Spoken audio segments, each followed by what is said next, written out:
सो पहला क्वेश्चन आपके पास आता है, the element is in second group and third period of a periodic table turn Burns in the presence of oxygen and form a basic oxide. Now basic oxide है, इसका मतलब है कि ये चीज है मेटल। तो metal, identify the element, metal होगा, मेटल कौन सा होगा? Magnesium. Second group third magnesium हो जाएगा, ठीक है। सो element is magnesium. Second question पूछा है इसने, right electronic configuration, second group third period electronic configuration उसकी क्या हो 282। जाएगी? 282 हो जाएगी। 12 एटॉमिक नंबर, तो 282। अच्छा, मैंने आपको ये बता दिया था कि ग्रुप से और पीरियड कैसे फाइंड आउट करोगे आप इनका, वो चीज बताई थी आपको? नहीं बताई थी इनका ग्रुप और पीरियड एलिमेंट का पीरियड से जितने नंबर ऑफ शेल्स होंगे, हाँ वो हो जाएगा। और ग्रुप में अगर नहीं बताया ना मैंने, शायद शायद थिंक ये वाली चीज नहीं ग्रुप बताई और मैंने। 1 और 2 ग्रुप होगा तो 1 और 2 हो जाएगा। अगर बैलेंस इलेक्ट्रॉन्स यदि 2 से ज्यादा होंगे तो उसको तो 10 में ऐड 10 से ऐड कर देंगे। ये चीज मैंने बता दी थी, नहीं बताई थी लास्ट लेक्चर में? हो गया था, ये करवा दिया था हमने, कर लिया था। हो गया था ठीक है, सर ये। ठीक है, चलो मैं दोबारा बता देता हूँ। सबसे पहले हमें किसी भी चीज का पीरियड्स और ग्रुप्स के बारे में अगर पता करना है, so for period number of shell of electronic configuration is equal to the number of period, ठीक है। और ग्रुप के बारे में पता करना है तो हमें आउटर मोस्ट शेल के अंदर, जैसे कि वैलेंस शेल है, उसके अंदर इलेक्ट्रॉन्स देखने हैं कितने हैं। अगर 1 और 2 होता है, 1 है तो उसका ग्रुप नंबर 1, अगर उसमें 2 इलेक्ट्रॉन है ग्रुप नंबर 2। अगर 3 4 5 6 7 8 कुछ आता है तो उसके अंदर 10 ऐड कर देंगे। सपोज करो मान लो उसके अंदर 3 आया, तो 3 में 10 ऐड कर देंगे तो उसका ग्रुप हो जाएगा 13। अगर उसका 8 इलेक्ट्रॉन आते हैं तो उसके अंदर 18 ऐड कर देंगे तो ग्रुप नंबर 18 बन जाएगा। पर ये चीज हमारी एप्लीकेबल किस में नहीं है? हीलियम के केस में एप्लीकेबल नहीं होती है। हीलियम में याद रखना आपको कि अगर एटॉमिक नंबर 2 है तो 2 आया तो 2 के बाद में वो 18 ग्रुप में चला जाता है। तो हीलियम के केस में थोड़ा सा एक्सेप्शन केस है। बाकी एलिमेंट्स में अभी आपके फर्स्ट 20 एलिमेंट्स में आपको कुछ इसी तरीके से बनेगा, ठीक है। चलिए, अब इसका थर्ड क्वेश्चन पूछता है, right balance equation when it Burns in the presence of air. So Mg plus O2 gives you twice MgO। so इसका मतलब Mg plus O2 gives you MgO, ये बनेगा। अब इस इक्वेशन को बैलेंस कर दोगे तो क्या बन जाएगा? 2Mg plus O2 gives you twice MgO। मैं लिख के दिखाऊं, चलेगा या क्लियर है ये वाली बात? Third question clear? Okay. Now fourth question कहता है, right a balanced equation when this oxide is dissolved in water. Now when this oxide dissolves in water it will give you oxide. So magnesium oxide, that is MgO plus H2O. MgO plus H2O gives you MgOH whole twice. ठीक है, clear? And draw the electron dot structure of its formation. चलो electron dot structure वाला मैं आपको फटाफट बना के दिखा देता हूँ एक बार, एक सेकंड रुको जरा। ये मेरे को बनाना पड़ेगा लगता है।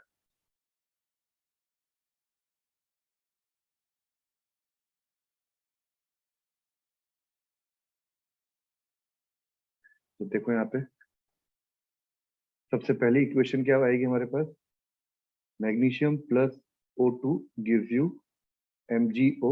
इस इक्वेशन को बैलेंस करेंगे तो कुछ इस तरीके से आ जाएगा, ये सी ऑप्शन था। उसके बाद क्या बोलता है इसने? Magnesium oxide MgO plus H2O gives you changes to MgOH whole twice। Whole twice, ठीक है।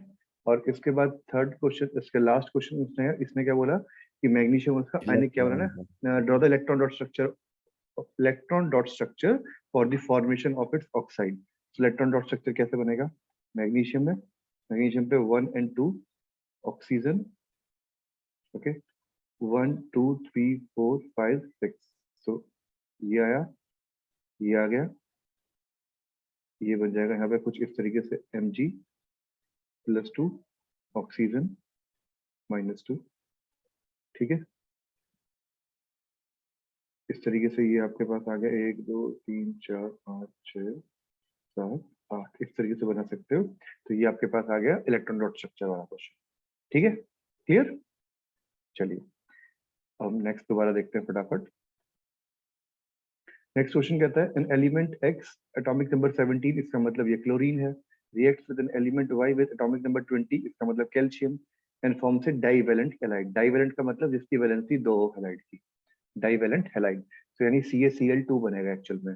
सो where is the periodic table, where in the periodic table are element X and Y placed. Now इस बात से मतलब है कि हमें इनके ग्रुप और पीरियड्स के बारे में बताना है। तो सबसे पहले हम लोग बात करते हैं एटॉमिक नंबर 17 की। एटॉमिक नंबर 17 है, इसकी हम फटाफट लिखते हैं इलेक्ट्रॉनिक कॉन्फ़िगरेशन। तो क्या है 2,8,7 287 17 को बन गया Group 70 2,87, period. इसका मतलब पीरियड तो हो गया इसका 3, नंबर ऑफ 3 इलेक्ट्रॉन है 7, तो ग्रुप कितना हो जाएगा इसमें ग्रुप 17 17।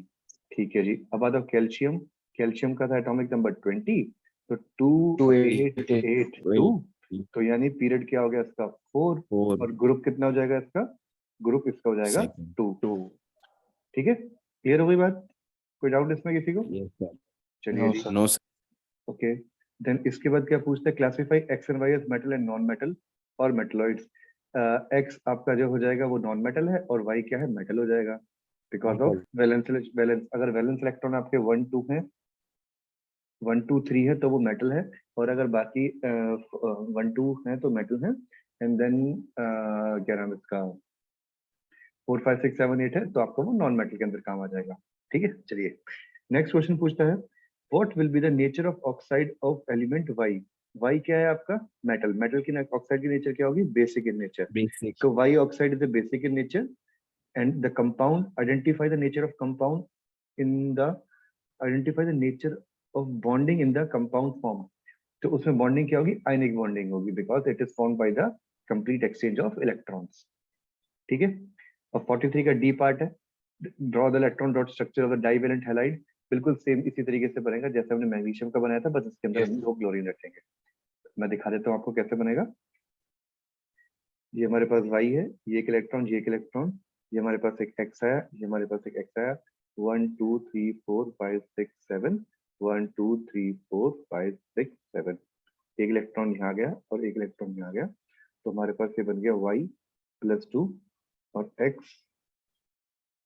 2x माइनस, ये x -2 मत कर देना यहाँ पे, ये x2 होंगे यहाँ पे। ठीक है, इस बात को याद रखना, ये x2 कर दो या ओके फिर सर ये x2 इधर ऐसे कर दीजिए। ठीक है, और इसके बाद में आंसर क्या आ जाएगा, yx2, ये आपके पास में बन गया। इसमें ये हमेशा याद रखना, यहाँ पे x -2 मत कर देना। यहाँ पे x -2 का मतलब कि x ने 2 इलेक्ट्रॉन को गेन करा, ऐसा नहीं है 2 इलेक्ट्रॉन ने एक एक x को गेन करा। हमें इस बात पे लिखना है, वो एवरेज होके सर कह दो जी बात तो एक ही है, वो वाला काम नहीं कर रहा है इसके अंदर, वो बात तो एक ही वाला। ठीक है, चलिए अब आ जाओ 44th क्वेश्चन पे। 44th क्वेश्चन कहता है, atomic number of the few element are given below 10 27 and 14, identify the elements.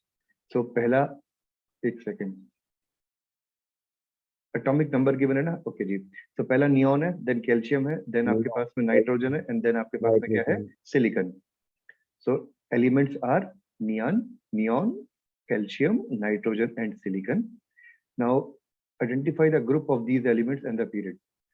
चलो फटाफट इसको ग्रुप फर्स्ट में करते हैं हम लोग। नियॉन का ग्रुप 18 ओके जी, सबसे पहले आता है नियॉन। नियॉन का क्या होता है, ग्रुप क्या है हमारे पास 18 है, और पीरियड कौन सा है नियॉन का, एटॉमिक नंबर कितना था नियॉन का 10, सो 2 और 8, सो पीरियड हो गया इसका 2। उसके बाद कैल्शियम था, कैल्शियम हम लोग पहले ही डिस्कस कर चुके हैं। देन इसके बाद में कैल्शियम के बाद में क्या था, 7 है नाइट्रोजन, नाइट्रोजन का 2,5, तो पीरियड कितना आया 2, और ग्रुप कितना आ जाएगा इसका 10 + 5, 15th ग्रुप आ जाएगा इसका। देन इसके बाद में 14 क्या था हमारे पास, सिलिकॉन, सिलिकॉन 14 यानी 2 8 4, पीरियड हो गया हमारे पास 3, और ग्रुप हो गया हमारे पास 14। ठीक है, clear? Anyone is having any doubt in this? चलिए जी, then identify the periods in this, ये भी हो गया। अब उसके बाद what is right the electronic configuration of these elements, ये आप लोग कर लोगे, कोई बड़ी बात नहीं है। Determine the valencies of these element, valencies भी हम लोगों ने कर ही ली है इसकी, इलेक्ट्रॉनिक कॉन्फ़िगरेशन रखेंगे तो उसमें वैलेंसीज अपने आप हमें क्लियर हो जाएंगी। 44 बताने कोई दिक्कत नहीं है। 45 छोड़ दो, ऐसे क्वेश्चन एग्जाम में आने नहीं है। 45 छोड़ दीजिए, लीव 46 आल्सो। अब आ जाओ फटाफट 47 पे। 47 कहता है, Mendeleev predict the existence of certain element not known as at that time, the name two of them as eka silicon and eka aluminium. Okay, now name the elements which have taken place of these elements. So eka silicon is germanium and eka aluminium is gallium. ठीक है, then उसके बाद कहता है, mention the group and the period of these elements in which the atomic in the modern periodic table. So अब germanium था, germanium is in group 14 period 5, gallium is in group 13 period 5. So दोनों के दोनों period 5 के ही हैं। Germanium is in group 14 and gallium is in group 13। Aluminium के नीचे जो है, एल्यूमिनियम का ग्रुप 13 है, तो एल्यूमिनियम के नीचे आया तो क्या कौन सा हो गया, उसका ग्रुप 13 ही हो गया। और एक सिलिकॉन के नीचे आया तो सिलिकॉन के नीचे कौन सा ग्रुप हो जाएगा, 14 ग्रुप हो जाएगा। ठीक है। Now classify these element as a metal, non-metal, and the metalloid. Germanium is a metalloid, while gallium is a metal. Germanium is a metalloid and gallium is a metal. Valence electron. Germanium has a 4 valence electron and gallium has a 3 valence electron. Silicon के 4 valence electron, तो germanium की valency भी 4 हो जाएगी। Aluminium की valency 3 होती है तो गैलियम की भी वैलेंसी 3 हो जाएगी। ठीक है, क्लियर। गैलियम के बारे में एक बात और याद रखना, गैलियम का जो मेल्टिंग पॉइंट होता है वो होता है 31 डिग्री सेल्सियस। ठीक है, तो रूम टेम्परेचर पे gallium is solid in state, but as soon as you put it on your palm it melts because our body temperature is around 36 degree Celsius. ठीक है, क्लियर ये वाली बात। चलो जी, अब आ जाओ 48। कहता है electropositive nature of element increases down the group and decreases across the period. Yes, इसमें चाहता क्या है ये फिर। अच्छा, ये कुछ पॉइंट्स हैं, उनके बेसिस पे हमें कुछ क्वेश्चंस करने हैं। देन सेकंड कहता है कि electronegativity of element decreases down the group and increases across the period, बिल्कुल ठीक है। Atomic size increases down the group and decreases across the period, left to right बिल्कुल ठीक। Metallic character increases down the group and decreases the period, चारों के चारों point बिल्कुल ठीक बताए गए हैं। Now, on the basis of above trends in the periodic table, answer the following question about the element with atomic number 3 to 9. Now, which one of the following is the most electropositive element among them? Now, 3 to 9 are in the same period. Fine. यानी left to right move कर रहे हैं, तो most electropositive कौन सा हुआ element जिसका atomic number 3 है, lithium. Clear? First part. Second, which is Yes, the sir. most electronegative element? Fluorine is the most electronegative element, 9 atomic number वाला। ठीक है। The element which has the smallest atomic size किसका होगा, fluorine का, because if you move from left to right, atomic size decreases. Okay, 1 minute रह गया, इसके बाद तुरंत दूसरी मीटिंग ज्वाइन कर लेना। ठीक है, यही सेम मीटिंग में दोबारा आ जाना एक बार, 5-10 मिनट और पढ़ेंगे हम लोग। ओके, देन उसके बाद में आता है name the element which is a metalloid. इसमें से कोई मेटलॉइड है, बोरोन इज अ मेटलॉइड। ठीक। देन कहता है name the element which shows the maximum valency. Maximum valency show करेगा इसके अंदर कार्बन, जिसकी वैलेंसी होगी 4। पूरा क्वेश्चन क्लियर हो गया आपको यहाँ पे? दोबारा रिपीट करूं इस क्वेश्चन को? यस। तो 40th क्वेश्चन में दोबारा डिस्कस करूंगा एक बार। 48 नो सर। पक्का? ये अक्षता बच्चे 48 डिस्कस करूं मैं दोबारा एक बार? No sir. चलो, very good. Okay, now we will see 49th question. ध्यान से देखिए, कहता है an element X which is yellow solid at room temperature. याद रखो, येलो सॉलिड की बात करता है तो इसका मतलब वो सल्फर की बात करता है। ठीक है, eight room temperature shows catenation and allotropy. Sulphur catenation भी शो करता है, एलोट्रॉपी। सबसे ज्यादा एलोट्रॉपी नहीं, हाँ, कैटिनेशन की प्रॉपर्टी शो करता है कार्बन। ठीक, एलोट्रॉप्स आपने कार्बन कंपाउंड से पढ़े हैं। एलोट्रॉप्स का मतलब क्या होता है, एक एलिमेंट कैन एग्जिस्ट इन 2 और मोर फॉर्म्स। सल्फर भी जैसे कार्बन, डायमंड और ग्रेफाइट की फॉर्म में एग्जिस्ट करता है। कार्बन जो है डायमंड, फ्लोरीन एंड क्या नाम है इसका, ग्रेफाइट, इन 3 फॉर्म्स में एग्जिस्ट करेगा। सिमिलरली जो सल्फर होता है वो भी rhombic sulphur and monoclinic sulphur and एक टाइप का अल्फा सल्फर, बीटा सल्फर, इस तरीके से वो एग्जिस्ट करता है। सल्फर भी बड़ा ही इंटरेस्टिंग एलिमेंट है बेटा। ये जैसे मोस्टली क्या होता है, कोई सल्फर सॉलिड नेचर में है। ठीक है, अब आप किसी को सॉलिड है उसको अगर आप हीट करोगे तो डेफिनेटली वो मेल्ट होगा। तो सल्फर क्या होता है, पहले मेल्ट होना स्टार्ट हो जाएगा, लिक्विड होगा। अब लिक्विड को और मेल्ट करोगे तो क्या होगा, वो वेपर में कन्वर्ट होगा। वो उल्टा हो जाता है इसमें। इसके अंदर ये क्या होता है, लिक्विड है, लिक्विड के बाद वो विस्कस हो जाएगा, बिल्कुल एकदम बिल्कुल विस्कस हो जाएगा, बहुत गाढ़ा हो जाएगा, दोबारा सॉलिड से में कन्वर्ट होना स्टार्ट हो जाता है। देन उसके बाद अचानक से ये जो है आपका जो है फिर वेपर में कन्वर्ट होता है। तो सॉलिड, ये सल्फर बड़ा ही इंटरेस्टिंग एलिमेंट है। ये इसके बारे में बड़ी स्टडीज चलती रहती हैं कि भाई ये इस तरीके से बिहेवियर क्या होता है। सेम ऐसी मोनोक्लिनिक सल्फर और ये आपका दूसरा जो मैंने एक सल्फर बताया आपको, ये बड़े अलग तरीके से बिहेव करते हैं सारे के सारे। ठीक है, बट ये स्टडीज आप लोगों की अभी नहीं है, आप लोगों के चैप्टर में, ये आप लोग हायर क्लासेस में जाके पढ़ोगे। इवन 11th-12th में भी आई थिंक नहीं, कहीं नहीं आने वाला ये आपको पढ़ने का। ये आप हायर क्लासेस में जाके पढ़ोगे कि डिफरेंट टाइप ऑफ सल्फर क्या क्या होते हैं, कैसे। 12th में थोड़ा बहुत हो सकता है आपको, 11th में थोड़ा सा आप पढ़ लो इसके बारे में। पी ब्लॉक एलिमेंट आता है एक चैप्टर, उसके अंदर शायद थोड़ा बहुत कोई पढ़ा दे आपको, बट जनरली इसके बारे में एग्जाम में इतना पूछा नहीं जाता है, ठीक है। चलिए अब हम डिस्कस करते हैं 49। तो कहता है an element X which is a yellow solid at room temperature shows catenation and allotropy. X forms two oxides which are also formed during the thermal decomposition of ferrous sulfate crystal and are major air pollutant. Now sulfur है, X is a sulfur, ये तो हमने पता कर लिया भाई, yellow colour की वजह से हमने सल्फर के बारे में पता कर लिया। अब सल्फर की टू ऑक्साइड्स कौन कौन सी होती हैं? SO2 एंड SO3, ठीक है। सल्फर की दो ऑक्साइड बनेगी SO2 एंड SO3। सबसे पहला क्वेश्चन है identify the element X। So element is sulphur, sulphur atomic number is 16, so electronic configuration will be equal to 286. Now write the balanced equation for the thermal decomposition of ferrous sulfate crystal. चलो अब ferrous sulfate crystal की thermal decomposition देखते हैं फटाफट। अब ferrous sulfate का मतलब क्या है, एक सेकंड मैं इसको जरा क्लियर कर देता हूँ। ferrous sulfate is FeSO4, FeSO4। thermal decomposition मतलब with the help of heat, हमने thermal decomposition का साइन डेल्टा बना दिया यहाँ पे। तो FeSO4 है, FeSO4 किस में कन्वर्ट होता है? Fe2O3 and gives you two type of oxides, that is SO2 and SO3। अब जरा इस इक्वेशन को फटाफट बैलेंस कर दो, तो मेरे ख्याल से मैं अगर यहाँ पे 2 लगा देता हूँ तो अब ये इक्वेशन पूरी की पूरी बैलेंस हो गई। 2 मेरे पास आयरन है, 2 मेरे पास सल्फर है, वेरी गुड। और 3 2 3 और 3 6 7 8, हाँ भाई दिस ये इक्वेशन मेरे पास बैलेंस होगी and this is the equation for the thermal decomposition of ferrous sulphate, ठीक है, क्लियर। अब देखते हैं नेक्स्ट क्वेश्चन क्या था। नेक्स्ट क्वेश्चन में पूछा है इसमें व्हाट वुड सॉरी हाँ सही तो आ गया, हाँ what would be the nature of oxide form. Now sulphur oxide है, sulphur is a non metal, non metal की ऑक्साइड क्या होती है? Acidic nature. So SO2 and SO3 both are acidic in nature.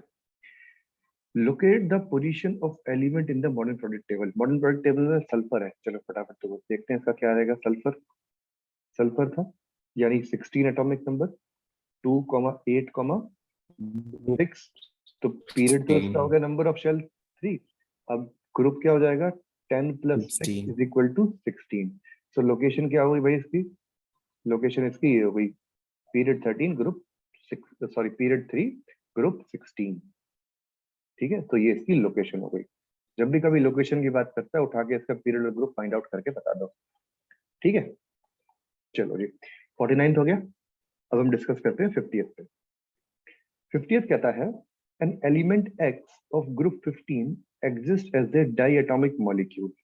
Now group 15 में element X exist as a diatomic molecule. Fine, diatomic का मतलब जैसे कि N2O2 इस फॉर्म में एग्जिस्ट करता है वो, and combines with hydrogen at 773 Kelvin in the presence of a catalyst and form a compound ammonia। अब बताओ अमोनिया का फॉर्मूला हमें पता है क्या होता है? NH3 होता है। एक इसने बता दिया हाइड्रोजन है, तो दूसरा कौन होगा? ऑब्वियसली बात है नाइट्रोजन। नाइट्रोजन हमें पता है ग्रुप 15 में एग्जिस्ट करता है। नाइट्रोजन का एटॉमिक नंबर होता है 7 को अगर हम इलेक्ट्रॉनिक कॉन्फ़िगरेशन लिखते हैं तो इट विल बी 2,5। ग्रुप क्या हो जाएगा इसका? 5 + 10 = 15। सो ऑब्वियसली बात है element X is nothing but nitrogen only.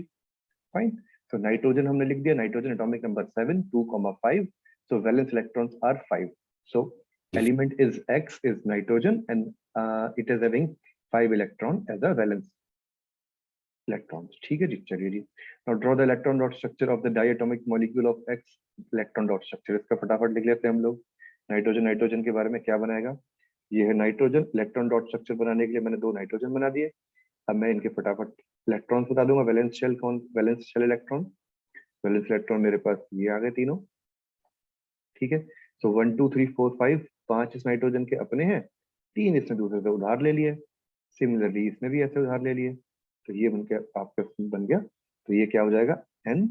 Sir इसमें लोन पेयर कितने हो जाएंगे? अब एक नाइट्रोजन पे एक लोन पेयर, तो दोनों नाइट्रोजन पे 2 लोन पेयर, सिंपल, ठीक है।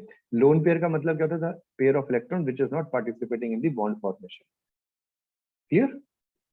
तो टोटल 4 हो गए बेटा पेयर की बात करेंगे, ये पेयर का मतलब तो 2 का जोड़ा पेयर, होता 2 है हो ना। गए, टोटल 4 हो गए।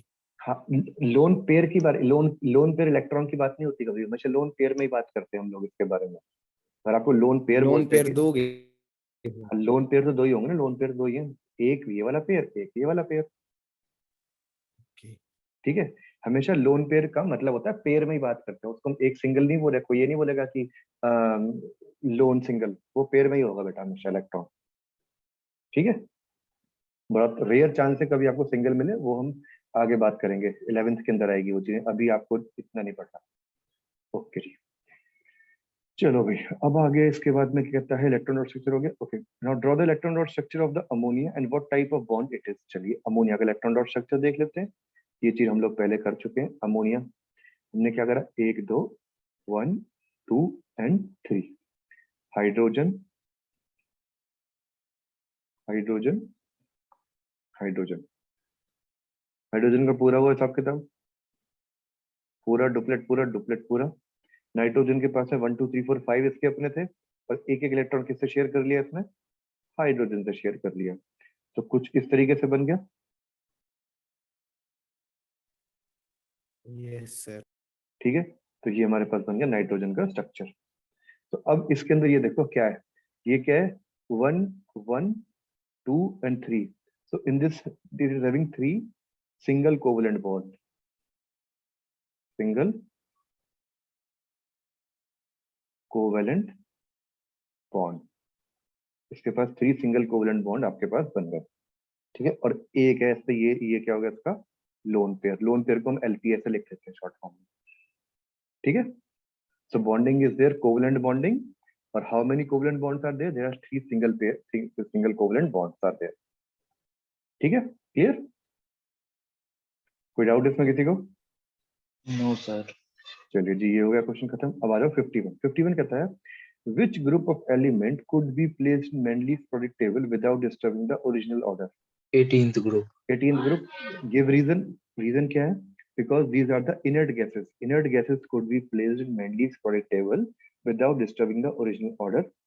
Now before Mendeleev, noble gases like helium, neon, argon had been mentioned by the various scientists.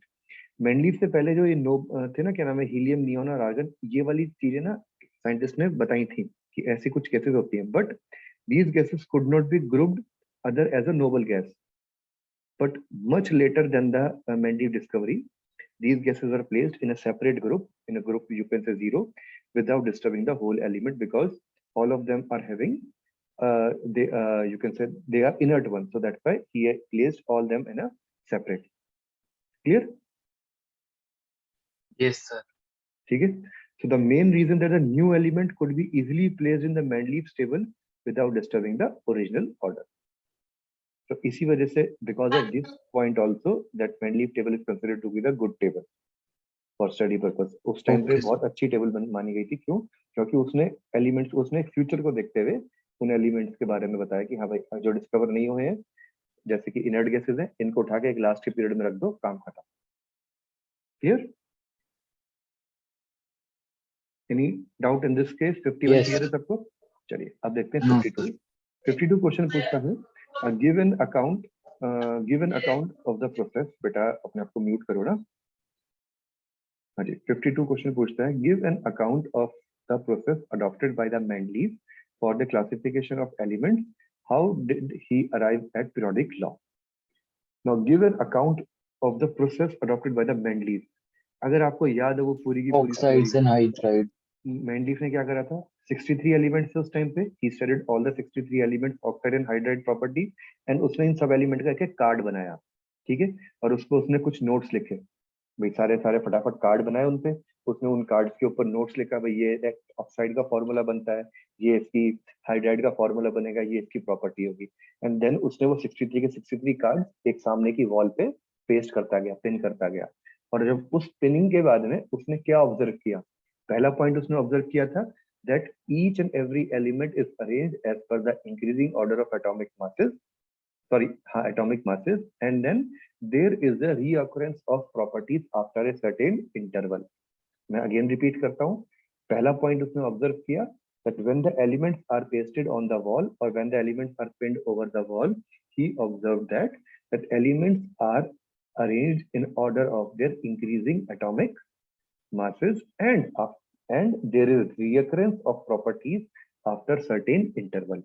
and based on these two observations he predicted the periodic law which states that physical and the chemical properties of elements are periodic function of atomic masses. ये था Mendeleev का, पर इस चीज को change कर दिया Morley ने, that physical and the chemical properties of elements are periodic function of atomic number, not mass. ठीक है, क्लियर हो गई ये वाली बात सबको? 52 के 52 क्वेश्चन क्लियर है यहाँ पे Yes. सबको? ठीक है जी, चलो गुड है। तो अब आपके पास होमवर्क के लिए मैंने आपको एक असाइनमेंट शीट दी है, तो इसमें जितने क्वेश्चन होते हैं ट्राई करो आप उसको, ठीक है। उसके अलावा कल हम लोग इसमें जो अभी हमने आज 42 से 41 से लेकर हमारे आई थिंक 27 से लेकर 41 ये क्वेश्चंस हैं, ये हम लोग कल डिस्कस करते हैं फिर, ठीक है। कल सेम इसी टाइम पे हम लोग तो डिस्कस कल सुबह या शाम को ही जी, यही सेम टाइम इसी टाइम पे डिस्कस करते हैं, ठीक है। 3 से 4? हाँ हाँ बिल्कुल, क्यों कोई प्रॉब्लम किसी को? Okay sir, bye. No sir.